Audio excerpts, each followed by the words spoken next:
Assalamualaikum warahmatullahi wabarakatuh. Selamat berjumpa lagi adik-adik sekalian. Jadi kali ini saya akan menyampaikan materi pembekalan magang tentang water and waste treatment.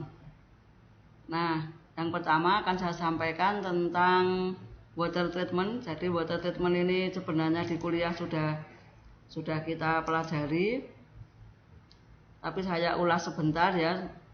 Peran penting air bagi kehidupan. Jadi bagi kehidupan air ini memang sangat penting, menjadi kebutuhan pokok untuk kebutuhan kita sehari-hari, untuk masak, mencuci, baik itu untuk rumah sakit, perkantoran, industri, semuanya membutuhkan air.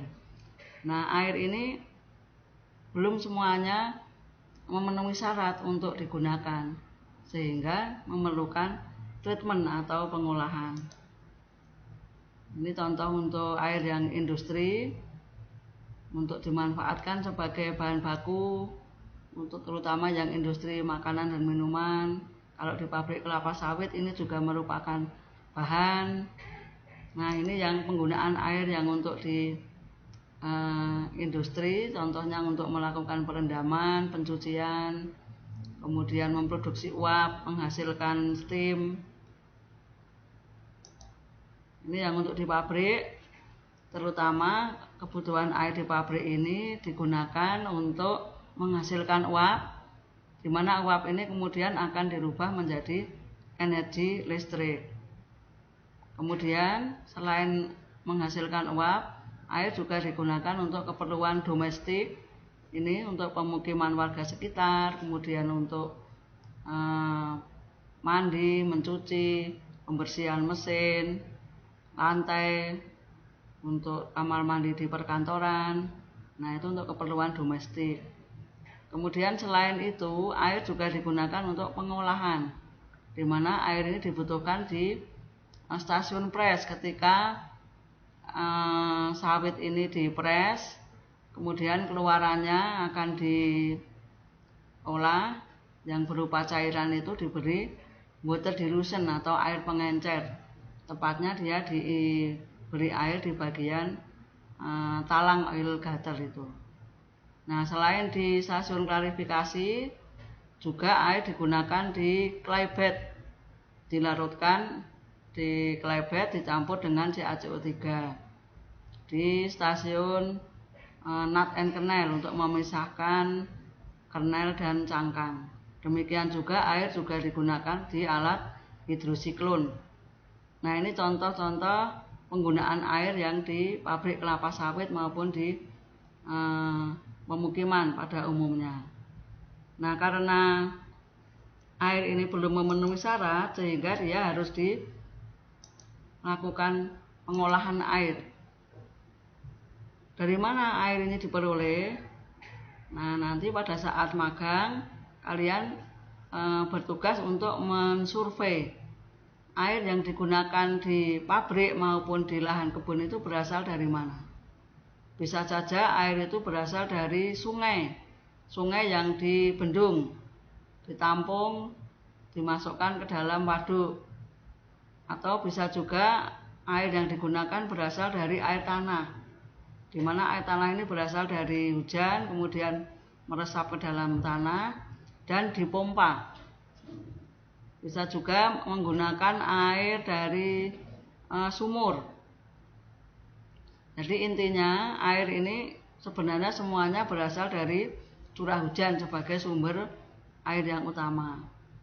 Di tempat-tempat tertentu mungkin akan ditemukan juga mata air.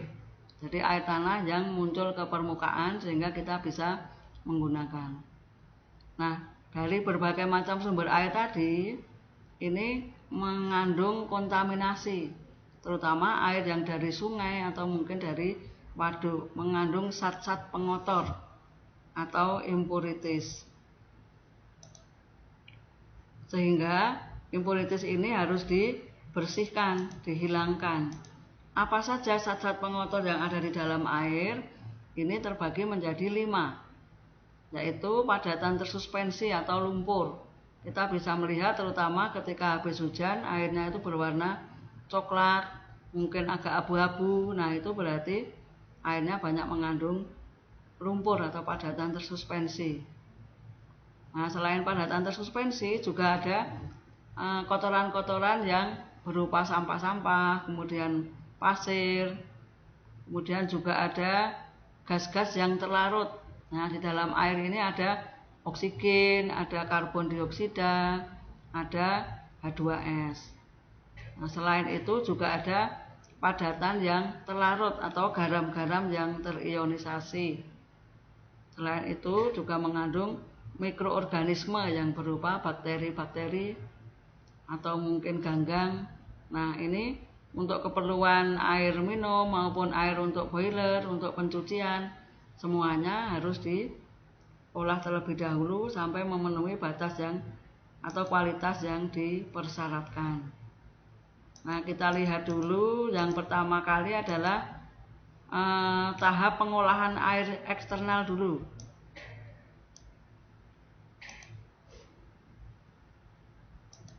Maaf tadi belum di slideshow ya. Nah, ini sekarang yang pengolahan air eksternal. Jadi pabrik kelapa sawit itu untuk tahap pengolahan airnya terdapat 2 tahap. Yang pertama itu pengolahan air eksternal, di mana dia menyiapkan air atau mengolah air untuk keperluan domestik dan keperluan untuk pencucian pencucian mesin, kemudian untuk proses dan menyiapkan sebagai umpan untuk diolah lebih lanjut digunakan untuk umpan boiler. Nah, pada tahap pertama ini kita pelajari dulu yang tahapan proses pengolahan air eksternal. Ini menjadi tugas kalian ketika magang, harus diikuti ini, mulai ditelusuri. Mulai dari waduk, kemudian dari waduk ini dipompa. Dalam perjalanannya nanti diikuti, kemudian dari waduk akan ditampung di raw water tank atau kolam atau tangki air kotor. Nah, di tangki air kotor kemudian dialirkan ke clarifier, di mana nanti dalam perjalanan menuju clarifier diinjeksi bahan kimia. Ada 3 bahan kimia, ada alum, kemudian soda as dan polimer, yang masing-masing mempunyai fungsi sendiri, di mana soda as ini untuk mengatur pH, alum ini untuk membentuk agar padatan tersuspensi tadi mau mengumpul, membentuk gumpalan-gumpalan kecil. Kemudian yang polimer ini berfungsi untuk mengikat gumpalan-gumpalan kecil tadi menjadi satu gumpalan yang lebih besar lagi. Kemudian karena beratnya sendiri dia akan mengendap. Nah, proses di dalam clarifier ini terbagi menjadi 3 tadi. Ada proses koagulasi oleh alum, flokulasi oleh polimer, kemudian ada filtrasi. Filtrasi itu penyaringan. Tadi yang clarifier ini di bagian bawahnya terdapat lapisan lumpur yang berfungsi untuk menyaring lumpur. Kemudian soda as ini diperlukan apabila kondisi airnya pH-nya rendah di bawah 5, berarti soda asnya harus diinjeksi terlebih dahulu. Nah, kemudian baru alum, dan yang terakhir adalah injeksi polimer. Tapi kalau kondisi air kotornya tadi pH-nya itu sudah di atas 5, berarti injeksi bahan kimia yang pertama adalah alum, kemudian soda as, baru polimer. Nah, nanti kamu perhatikan ini titik-titik injeksinya ini ketika magang. Nah, setelah dari clarifier kemudian diolah di sedimen settling pond atau di kolam sedimentasi, di mana di kolam sedimentasi ini air hanya didiamkan saja, dibiarkan untuk mengendap. Nah, ada yang terlupa, nanti di clarifier tank ini yang harus diingat adalah parameter keberhasilannya. Clarifier tank berfungsi dengan baik apabila tingkat kejernihannya itu mencapai 5 NTU. Kemudian pH-nya netral atau pH-nya 7. Itu. Kemudian yang di kolam sedimentasi tidak ada perlakuan apapun, hanya diamkan saja. Nanti tugas yang di sedimentasi ini kalian mengukur kapasitas kolamnya, berapa daya tampungnya. Nah, setelah dari kolam sedimentasi dipompa menuju sun filter atau alat untuk filtrasi dengan menggunakan media pasir. Nah, dari sun filter ini baru kemudian dipompa ke water tower, atau lebih tepatnya dialirkan ke pure tank, tangki air yang bersih. Nah, tadi untuk tahapannya seperti itu. Kita lihat ini pompa-pompanya, waduk dan rumah pompa. Nanti ketika berkunjung ke waduk dilihat kondisi airnya, kemudian nanti masuklah ke rumah pompa, dilihat pompa-pompanya, diidentifikasi kapasitas pompa. Kemudian ini juga saya beri materi tentang bagian-bagiannya, kamu bisa mencocokkan, atau nanti jika ada pembongkaran ikuti pembongkaran pompa untuk perbaikan sebagai maintenance-nya. Nah, ini tadi yang tangki air kotor dari waduk masuk ke raw water tank yang besar. Kemudian air bersihnya kenapa ada dua? Karena yang satu ini digunakan untuk air proses dan untuk pemukiman, sedang yang satu lagi, tangki yang satu lagi digunakan untuk umpan air boiler, diolah lebih lanjut sebagai untuk menghasilkan steam. Nah, ini waduknya, ini padatan tersuspensi. Padatan tersuspensi ini yang menyebabkan air itu menjadi keruh. Mengapa air itu keruh? Karena di dalamnya ada kandungan tanahnya, kemudian ada lumpur, ganggang, dan ada endapan besi. Nah, inilah padatan tersuspensi inilah yang menjadi target pembersihan pada proses external treatment. Untuk mengukur tingkat kejenihannya digunakan alat turbidity meter atau alat pengukur kekeruhan. Nah, ini satuannya tadi NTU. Ini gambaran untuk kolam sedimentasinya. Nah, ini nanti kalian ketika magang silahkan dicari titik pengambilan sampel untuk raw water. Ini posisinya adalah di pipa perjalanan dari waduk menuju raw water tank. Pengambilan sampel water tank raw water ini diambil setiap hari, terutama setiap pagi, untuk cek kualitas air dari waduk, bagaimana kondisinya. Jadi nanti petugas lab akan mengambil air di titik pengambilan sampel ini, kemudian diuji di lab. Yang diukur untuk raw water ini adalah satu tentang pH air, yang kedua tentang kadar silika, kadar TDS-nya, dan kadar kesadahan.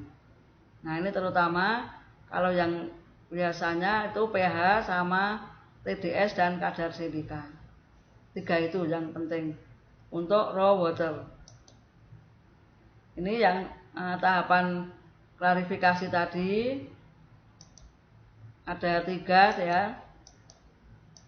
Koagulasi, flokkulasi.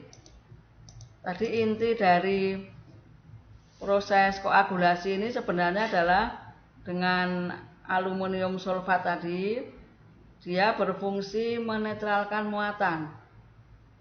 Jadi aluminium sulfat ini ketika dimasukkan dalam air membuat tadi butiran-butiran halus padatan tersuspensi ini akan yang berhamburan di dalam air itu akan berkumpul, terikat, menyatu, diikat oleh aluminium sulfat tadi. Kemudian nanti flokkulasinya itu dilanjutkan oleh polimer. Jadi yang gumpalan-gumpalan kecil tadi kemudian akan disatukan oleh polimer. Nah, pengendapannya nanti diikat oleh lumpur atau serat blanket yang ada di dasar. Ini adalah proses flokkulasinya. Dari endapan-endapan kecil menyatu, kemudian diikat oleh polimer membentuk gumpalan yang lebih besar dan mengendap. Ini lebih detailnya nanti bisa dipelajari. Nah, kemudian selanjutnya yang penting lagi untuk di proses eksternal adalah proses penentuan dosis bahan kimia. Dosis bahan kimia yang diberikan tergantung apa? Dosis bahan kimia terutama tergantung pada tingkat kekeruhannya. Semakin air itu keruh, berarti semakin besar dosisnya. Apabila dosisnya ini tidak tepat, berlebihan atau bahkan kurang, justru membuat muatan-muatan di sekitar koloid ini tidak netral, sehingga dia sulit untuk mengendap. Sehingga dosis ini harus tepat. Nah, bagaimana kita menentukan dosisnya? Nanti dilakukan pengujian di laboratorium. Nah, ini gambar-gambar pompa. Ketika kalian masuk dalam pompa di rumah pompa, silahkan nanti diidentifikasi pompa-pompa yang ada. Nama pompanya, kapasitasnya, spesifikasinya, semua diidentifikasi. Ini adalah tangki bahan kimia, nanti juga diukur kapasitasnya. Saya lewatkan saja. Nah, ini saya masuk ke jar tes, bagaimana proses menentukan bahan kimia di lab. Jadi tadi dari hasil pengambilan sampel di raw water sampel tadi dibawa ke lab untuk dilakukan jar tes. Nah, ini kita sebelum jar tes dibuat larutan dulu, karena tadi kita sudah melihat bentuk-bentuk bahan kimianya berupa padatan, jadi harus dilarutkan dulu. Dibuat larutan standar dengan konsentrasi tertentu. Ini silahkan nanti ini bisa dibuka lagi. Nah, yang penting di dalam prosedur jar tes ini adalah kita harus mengukur atau tahu pH dari sampel air kotor tadi. Apabila pH sampel air kotornya ini masih di bawah 5,5, berarti harus ditambah dengan soda as dulu. Nah, setelah sampel ditambah soda as, baru diputar dengan kecepatan penuh, kemudian selama 5 menit, kemudian kecepatan diturunkan 40 rpm selama 2 menit dan dilihat, diamati dan ditambahkan flokulan. Nah, dari percobaan jar tes ini dipilih nanti di gelas manakah yang paling jernih. Nah, di gelas yang paling jernih ini kemudian kita ukur pH-nya lagi dan ditambah soda as sampai pH-nya mencapai 7,2. Ini jar tes biasanya memang kalau secara teori itu sampelnya ada 8, namun biasanya pada prakteknya cukup 4 saja. Nah, ini adalah alat untuk uji jar tesnya. Nanti silahkan minta waktu untuk berkunjung ke lab dan kalian memperhatikan proses jar tes ini. Ini simulasinya. Kemudian setelah dari jar tes diperoleh yang paling jernih, dosisnya berapa. Dosis yang paling jernih dari jar tes ini selanjutnya kita gunakan untuk menghitung dosis bahan kimia yang dibutuhkan untuk hari itu. Bagaimana caranya?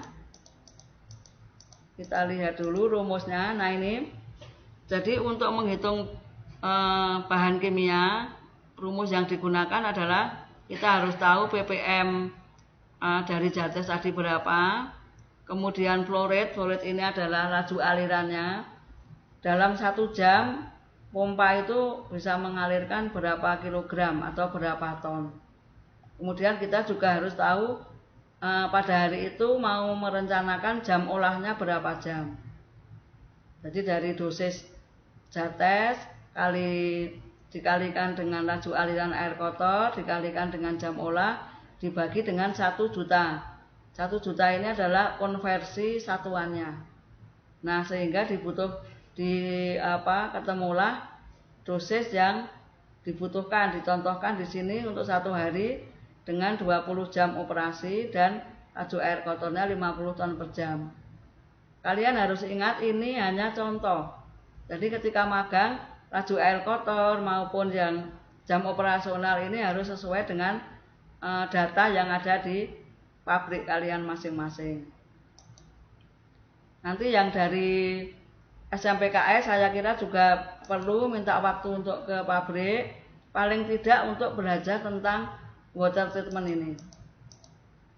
Ini saya lewatkan, kita lanjut. Ini gambar clarifier tanknya, clarifier tank seperti ini. Nah, di clarifier ini ada 3 keran untuk mengecek tingkat kejenihannya. Seharusnya keran dari yang pertama ini harusnya air yang keluar adalah air jernih. Kemudian yang kedua ini air yang masih mengandung flok-flok. Yang ketiga ini lumpur. Ini terkait nanti dengan perawatan atau maintenance alat. Ini secara rutin harus dicek. Kalau dia berfungsi bagus, seharusnya ini air bersih.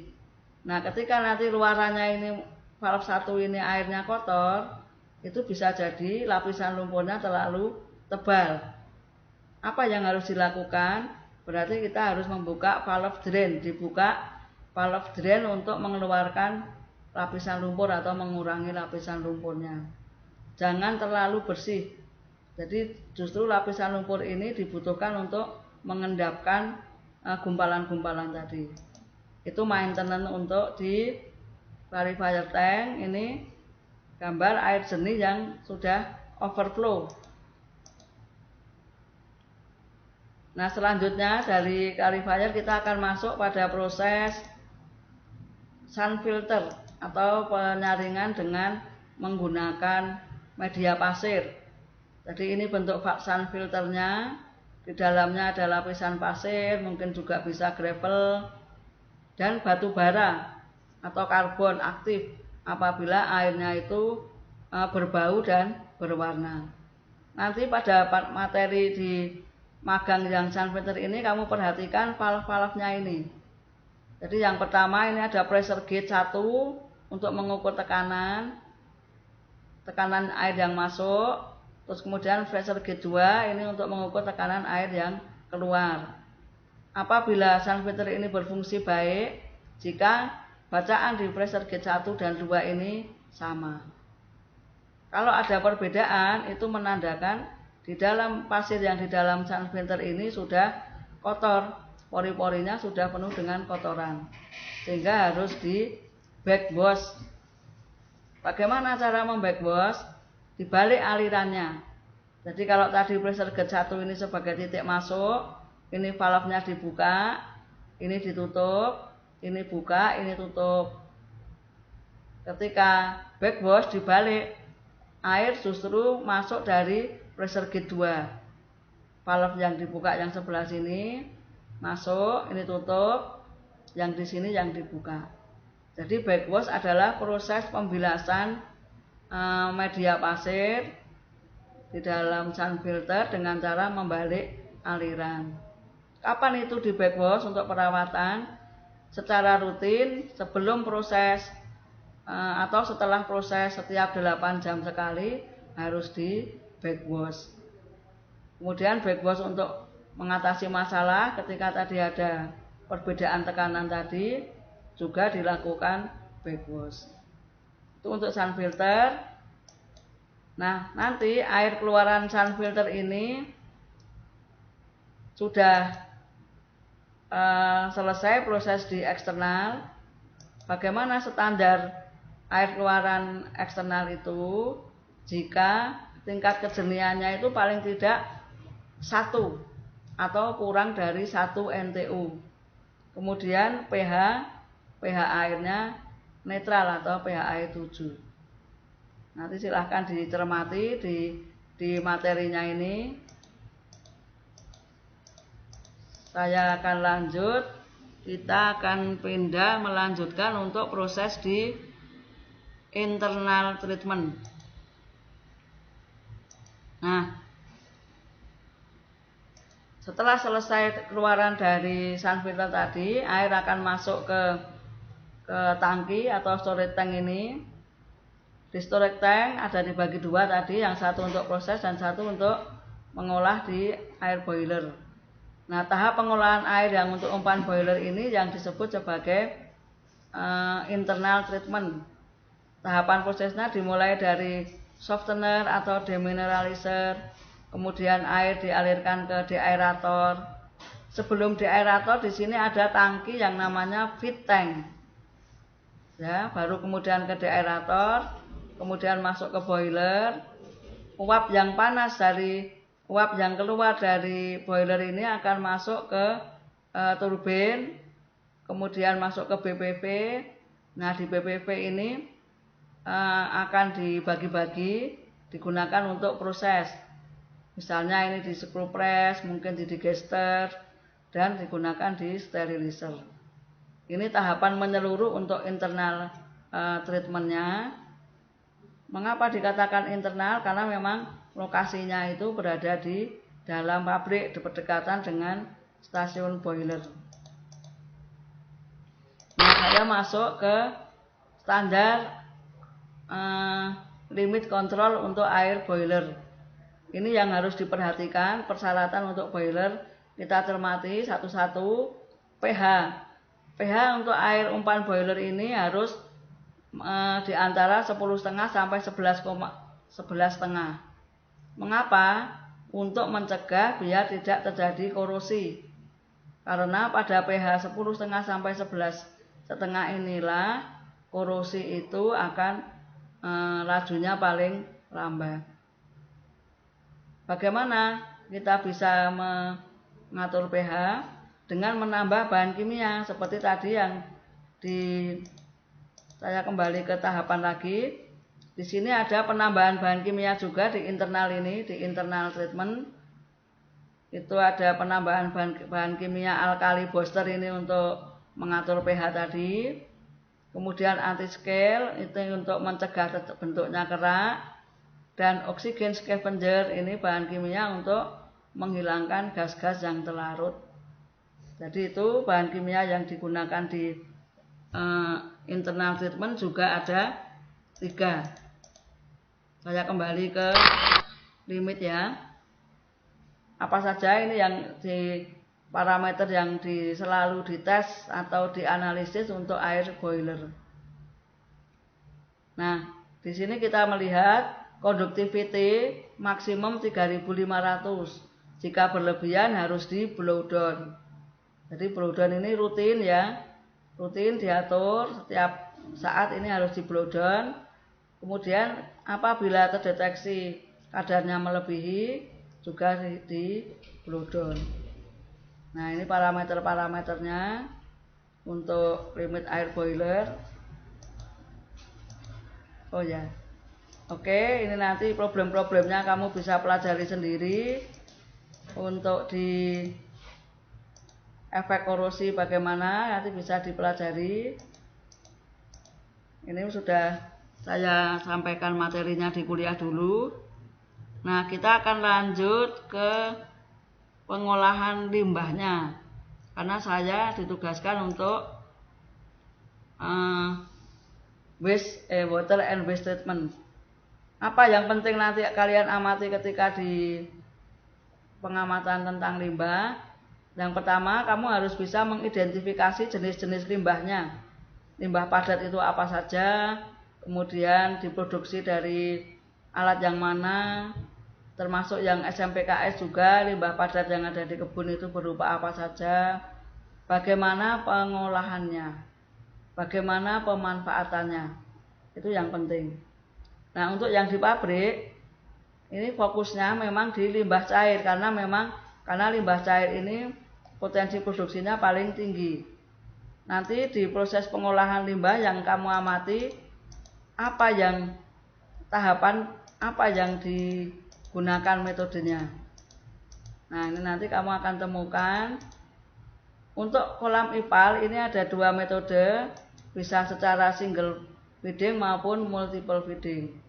Pada kebanyakan pabrik yang baru menggunakan sistem multiple feeding, tapi beberapa pabrik juga masih menggunakan single feeding. Masing-masing ini ada kelebihan dan kekurangannya.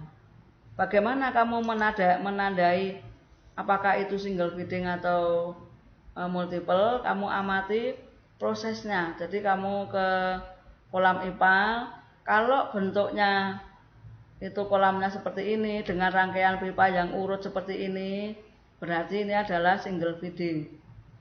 Tapi kalau rangkaian pipanya itu ruwet ya, kompleks seperti ini, antar kolam ini saling terhubung, ya akhirnya alirannya tidak teratur, itu berarti menggunakan sistem multiple feeding. Kemudian parameter yang diamati di limbah yang penting adalah kapasitas kolam masing-masing ini diukur. Kemudian parameter pH, BOD, COD, yang kemudian VFA atau volatile fatty acidnya itu diamati.